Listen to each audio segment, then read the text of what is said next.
In this video, I'll show you how to connect your social media accounts to HubSpot so you can manage posts, monitor engagement, and track performance from one dashboard. Before starting, make sure you're signed into your HubSpot account and have permission to manage social settings, and that you have access to the social profiles or pages you want to connect. To begin, go to your HubSpot dashboard and click Marketing from the left menu, then select Social to open the Social Management tool. At the top of the page, switch to the Manage tab and click Connect Accounts.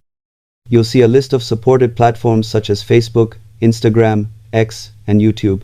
Choose the platform you want to connect and follow the login prompts on the platform's secure authentication page. If you manage multiple pages or profiles, select the ones you want to link with HubSpot and approve the requested permissions so publishing and analytics features work correctly. After confirming access, you'll be returned to HubSpot, where the connected account will appear in the Manage tab.